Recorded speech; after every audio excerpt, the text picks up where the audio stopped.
Good morning to everyone. Myself Kalpna. I'm from Sri G.K.Jain Higher Secondary School, Royapuram. For more educational video, please subscribe our YouTube channel. Today for the 10th standard I am going to explain the topic is transportation in plants and circulation in animals. Okay. In previous video we discussed about a few definitions about the transportation in plants, that is the diffusions, osmolysis and all. Okay.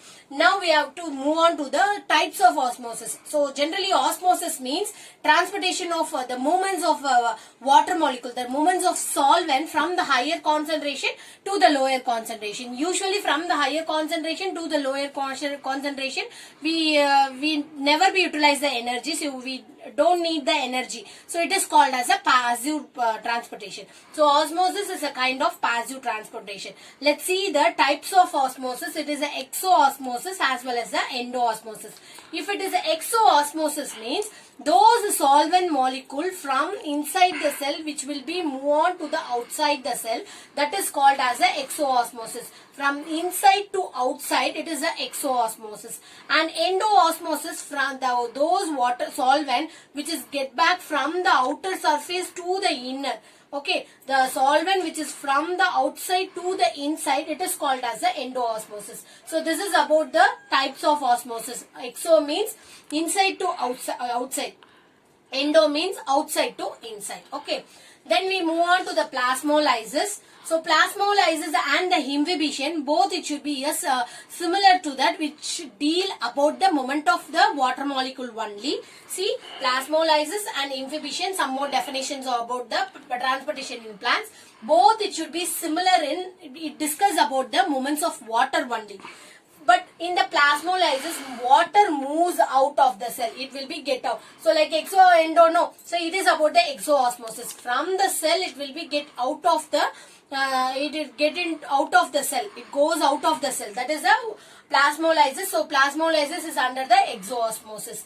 And next one, inhibition, it is about the endoosmosis. It will be observe the water molecule. For example, for the making of pickling and all, first you have cut down the mango, raw mango, then you have been in a dry with the sunshade. Okay.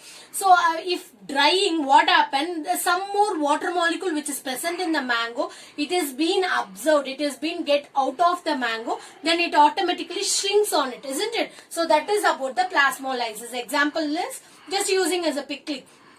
So if you are drying in the below the sun, so all the water molecules, it will be get out of the fruits or vegetables, automatically it becomes shrinks on it.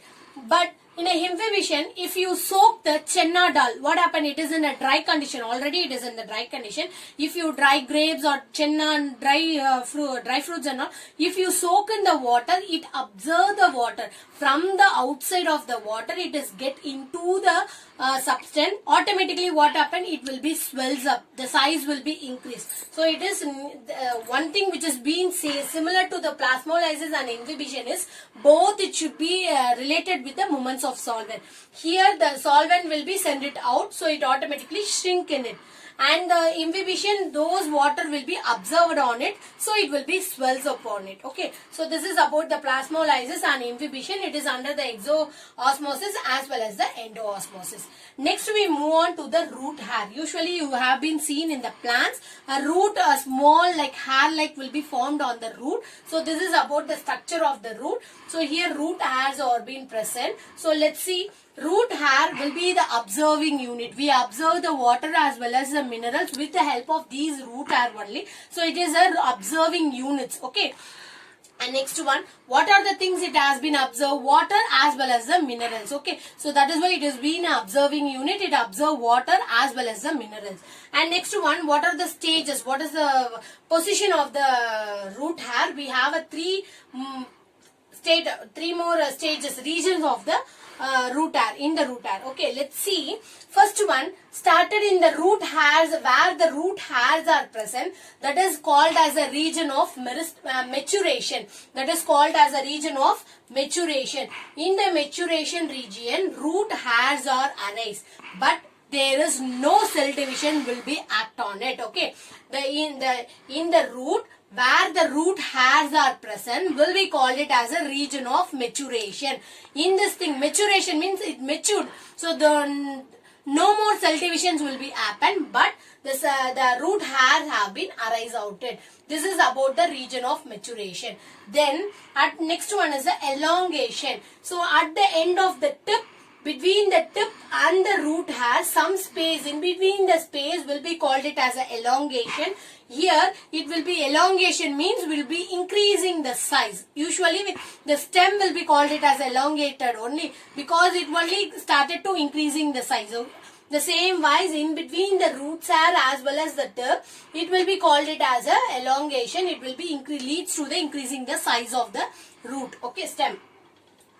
And next one, last one at the tip. So when you taken as a root, the tip will be there. No, those will be called it as a root of region of meristematic. Usually in the lower classes you will be learn about the meristematic tissues, isn't it? So meristematic tissues means these tissue which has been present where the elongation will be take part, where the region it has been present, where the region it started to growing. Okay, so that means it started to growing means cell divisions will be happen. So in the tip of the root, it is called as a region of meristematic. There only the cell divisions will be occur. Finally, root cap, which is already from the word you can be known, root cap, which is used for the protective thing. So this is about the, so this is called as a root hair, which is observing for the xylem and phloem. The three regions are region of maturation, no cell divisions will be there, it matured. Then root of elongation, which leads to the increasing in the size. Root of meristematic, where the cell divisions have been taken place. And finally, the root cap will be there, it is being used for the protective one. Thank you. So, in this class we have discussed about the osmosis, plasmoosmosis, inhibition as well as the root hair. So, the structure of root hair is a very important one. The structure of root hair, which is for the whole plant, we need the water, isn't it? For the transportation, the topic transportation. Transportation means from the transporting the material of the water molecule as well as the food substance, food nutrients and all. It has been transported. Where it has been transported? It has been transported by means of the root hair only. By means of root only, the transportation take part with the help of vascular tissues like xylem as well as the phloem. Xylem, which will be helpful to transport the water from the root to different parts of the body, parts of the plant. And next one, phloem, it is also be transport the nutrients, minerals from the soil. It has been sent to all over the plant. Okay, so those from the root to all over the parts will be called it as a transportation. Suppose if it is been against on it, which is been opposite to that food, it has been prepared from the top of the layer of the sunlight leaves with the help of sunlight. So from that it is being distributed throughout the downwards. It is called as a translocation, isn't it? So next one, it is a osmolysis. Osmosis means, so in this three thing, osmosis and plasmolysis, inhibition, both it should be indicating the movement of water. If it is a diffusion, the movement of particle, it will be indicating the movement of molecules or movement of particle will be included. But in the osmosis, it is being included the movement of solvent. So solvent, obviously most of the thing water will be act as a solvent. So especially in the plants we discuss, even in the solvent also non-aqueous solvent is also been present. But when we are talking about the transportation in plants, which is about the solvent is particularly specifically it means the water only. Okay, so transportation, movement of water molecule. If the water will be from the inside of the cell to the outside, it is a exo. So plasmolysis is a kind of exoosmosis because the water molecules will be moved out of the cell. Okay, and next one, those solvent from the outside get into the cell, which is called as a inhibition. Inhibition is a kind of endoosmosis. So osmosis, two types of osmosis, exo and endo. Example for exoosmosis are otherwise called as a plasmolysis. Endoosmosis is otherwise called as a inhibition. Okay, so observe waters and swells up. So thank you.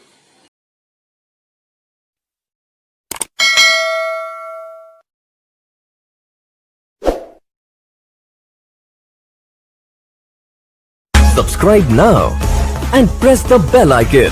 Never miss an update.